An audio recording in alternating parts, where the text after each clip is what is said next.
Заев, човекот што не излажа, ама ние инсистиравме. Да расчистиме веднаш, Зоран Заев не падна од Марс, него ние си го направивме. Со аплаузи, со солзи, со бе барем не е како предходните. И тоа барем не чини повеќе од сите лади заедно. Македонецот што сака искреност, многу сака искреност, додека не го заболи. Некако народ имаме чудна навика, сакаме политичар што ќе каже како што е. И кога ќе дојде таков, се навредуваме. Заев дојде токму таков, без филтер, без дипломатија, без чувство дека некои работи не се кажуваат, дури и кога се вистина. И ние рековме, ова е наш човек, да, човек, со сите човечки слабости, ама на функција што бара нешто повеќе од човечки. Потоа дојдоа бомбите, кога вистината стана шоу програма. Кога почнаа бомбите, Македонија не слушаше криминал, Македонија слушаше забава. Сите бевме експерти по право, по безбедност, по морал. Заев ни даде снимки, а ние му дадовме мит. Го прогласивме за спасител уште пред да спаси било што. И тука е првата колективна глупост. Помисливме дека разобличувањето автоматски значи и расчистување. Не значи. Никогаш не ни значило. Тој е премиер кој мислеше дека државата е Facebook статус. Кога Заев седна во премиерската фотилја, тој не ја смени реториката. Само микрофонот стана поскап. Тој продолжи да зборува како да е во мало, а државата почна да личи на муабет без крај. Знам дека има криминал, ќе се реши, нема докази, ќе дојдат, јас сум црпнат, Господ ме црпна и така натаму, и така натаму. А ние народот кимавме со глава како на лоша шега. Не ни е смешно, ама веќе сме таму. Заедно со него фрламе боја по владините згради.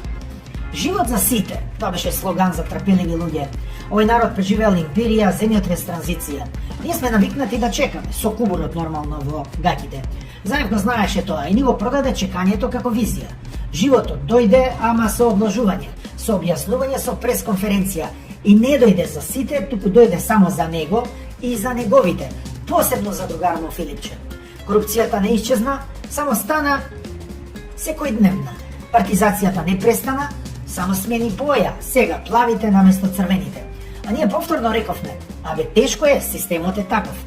Да, ама заборавивме дека системот сме ние. Пресмок беше моментот кога сите изгубија, ама се правеа дека победиле. Еве ја вистината што не сакаме да ја слушнеме. Името него смени само Заев, ние му дозволевме. Да му излезевме, да го растуривме како дете звечка, ќе беше друго. Некои со нема друг избор, некои со ајде да пробаме, некои со нема интересира политика. И сите заедно ја плативме цената. Посебно оние што ги уапси по негова наредба, неговите судии и ги стави во затвор од 27. Некои сега излегоа, а некои ќе излезат подоцна, а некои никогаш нема да излезат. Заев доби аплауз надва, ние добивме ветување што уште патува. Ветување, лудом радување. Значи така велат црвите во познатиот српски свет, кој што тој сега го спомнува. И пак не излеговме на улица затоа што не болеше доволно. Не болеше, ама не доволно за да станеме од кауч. И го смени името. Бизнисмен е он, ама случајно. Кога ќе се споменеш имат пари, фамилија, Заев секогаш имаше одговор што почнуваше со јас нема врска со тоа, јас тоа го видов на телевизија. Може би и немал, но народ што веќе не верува, не прави разлика меѓу немам врска и не ми се верува, нели? А најиронично, ние не баравме светец, баравме само некој да не прави будала, а Заев не направи сите будали и тоа онака здраво. Оставката му беше македонски хепиенд. Во нормална држава, оставка е почеток на одговорност. Даваш оставка, а од утре си веќе плен на обвинение. Значи, обвинението оди по тебе. Кај нас тоа е крај на приказната. Даваш оставка и после си богат човек. Заев се замина, народот воздивна и продолжи да бара следниот што ќе биде поинаков. И тука доаѓаме до најцрниот хумор од сите. Зоран Заев не е аномалија. Тој е логичен производ на народ што постојано избира помалку зло. Додека не му остане само зло со насмевка. Посебно неговата насмевка. Па кој е виновен? Да, Заев, за многу работи. Ама и ние сме виновни, што аплаудиравме наместо да бараме отчет, што навивавме наместо да контролираме, што верувавме во луѓе наместо во институции. Затоа вистинското прашање не е дали е Заев преварант или гениалец, туку уште колку пати сме спремни да бидеме статисти во сопствената држава.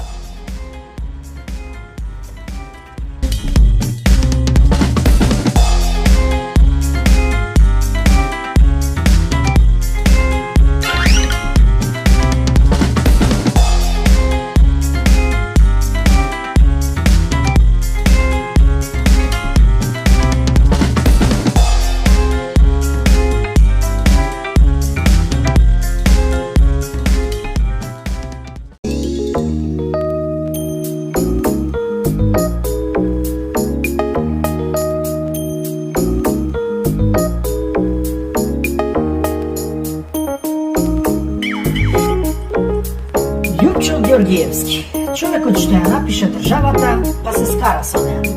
Ако Македонија беше книга, Лјупчо Георгиевски ќе беше авторот што подоцна ќе каже: не ја разбравте како што ја напишав, а народот, народот одамна не чита, само пцуе по рецензии.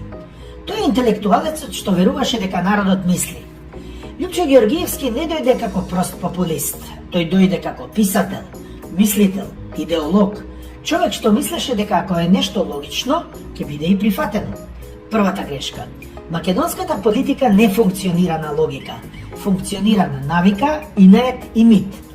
А Лјупчо дојде со идеи, многу идеи, премногу идеи за народ што сака едноставни лаги, а не комплицирани вистини. Премиер во време кога државата уште не знаеше што е.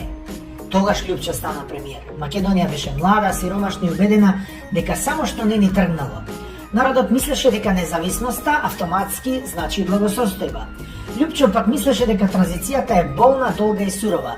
И тука се разминале за секогаш со народот. Тој зборуваше за реформи, народот слушаше отпуштања. Тој зборуваше за реалност, народот бараше магија. Приватизацијата е кога државно стана ничие, па после нечие, а тие чие што стана нечие, ги знаевме многу добро кои се. Ако има еден збор што следи Лјупчо, што го следи фактички Лјупчо како сенка, тоа е приватизацијата. Фабриките исчезнаа, работниците останаа без работа, некои се снајдоа, повеќето не. Но дали Лјупчо го планирал тоа? Веројатно не. Дали Лјупчо го дозволил? Апсолутно. И тука црниот хумор станува трагедија. Државата се продаваше на рати, а народот мислеше дека купува иднина. Националист што подоцна им досади на националистите. Лјупчо беше тврд националист, додека не престана да биде удобен. Тој зборуваше за историја, корени, реално соседи. Но Македонија не сака реалност. Таа сака приказна каде секојаш сме во право. Кога Лјупчо почна да зборува дека некои митови се митови, народот реши дека и тој е мит, што треба да се избрише. Тој беше од премиер до дисидент, македонска специјалност. Откако падна од власт, Лјупчо не се прилагоди, не се покаја, не се преоблече.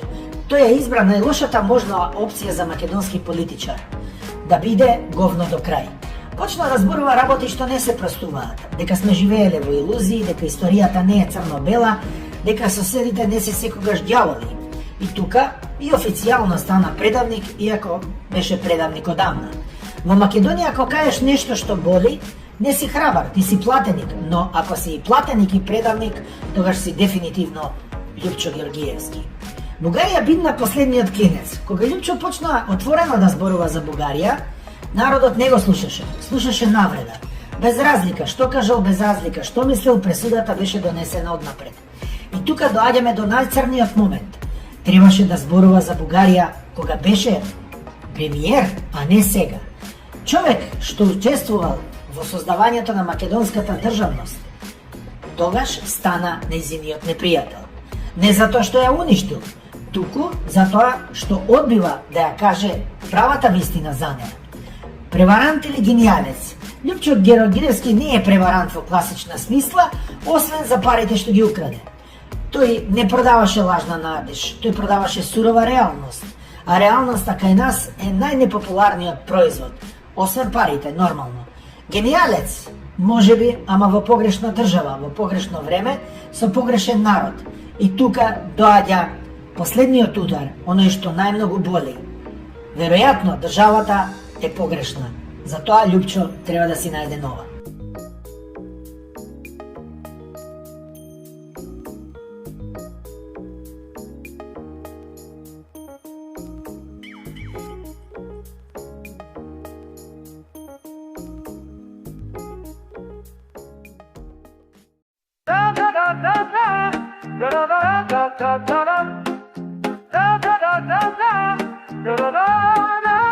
I'm living life like a dream, feeling so high.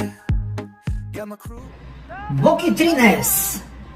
Кога во државата води човек што личи на шега, ама не е смешно.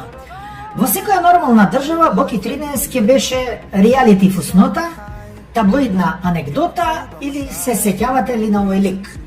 Во Македонија тој стана фактор, посредник, пријател на обвинители и морален авторитет. И не, ова не е приказна за тоа колку бил паметен Боки. Ова е приказна за тоа колку ниско сме паднале ние. Од шоумен до некој што знае некого. Боки не почна како криминалец, почна како нешто многу полошо за општеството како нашето. Како медиумска сензација, шарен, гласен, преголем, млад, полепен, облечен во женска гардероба. Човек што знаеше една работа совршено, како да биде забележен. А Македонија гладна за спектакл му рече: ајде уште, додека не закрпи десетици бизнисмени. Потоа дојдоа телевизија, фондации и морална кредит. Во еден момент Боки 13 не беше само шоумен, тој беше хуманитарец, борец за правда, жртва на системот, пријател на влијателни луѓе и посвоител на деца без родители, од кои што сите 3 деца беа различни. Се одеднаш. Во држава каде што институциите не функционираат, доволно е да изгледаш самоуверено и веќе си авторитет. Никој не праша кој си ти, откаде ти е моќта, зошто токму ти посредуваш. Затоа што во Македонија, ако некој се појавува на телевизија, а посебно се слика со политичари, министри, премиери и што уште не, автоматски тој вреди, тој знае нешто. Рекет, кога реалноста стана поголема од сатирата. Аферата Рекет беше моментот кога државата се погледна во огледало и го скрши. Не затоа што Боки беше вмешан, туку затоа што не беше сам. Тој не измисли ништо ново, тој само искористи постоечката шема.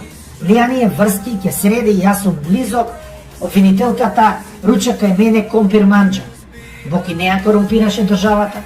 Државата му објасни како се прави тоа. Но, верувајте, ни тоа не беше баш сјајно направено. Па може ли еден педер и еден квази новинар да ја срушат владата? Па не може. Народот аплаудираше додека не стигна обвинението. Да бидем искрени, додека Боки беше интересен, ние се смеевме. Додека беше моќен, се фалевме дека го знаеме. Кога падна, се правевме дека никогаш не ни бил симпатичен и јако му е, така му треба. Класично македонски. Ние не го создадовме Боки затоа што беше паметен. Го создадовме затоа што сакаме луѓе што прават шоу од срамот. И, како велат србите, уби ме туѓа срамота, понекогаш.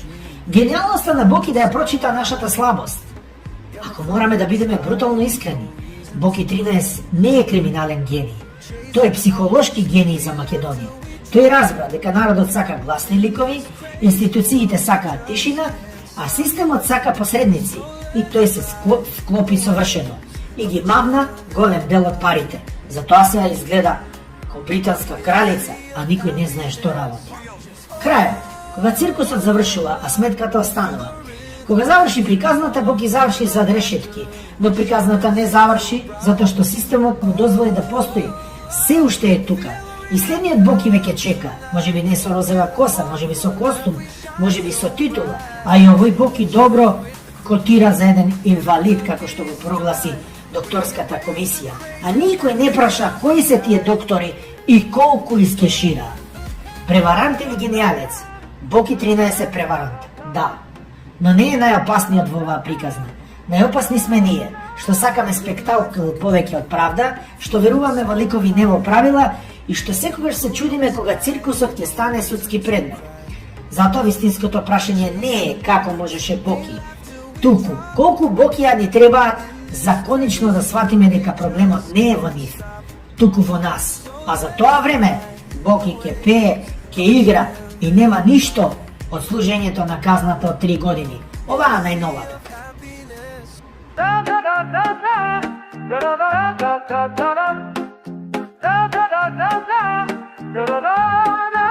I'm living life like a dream,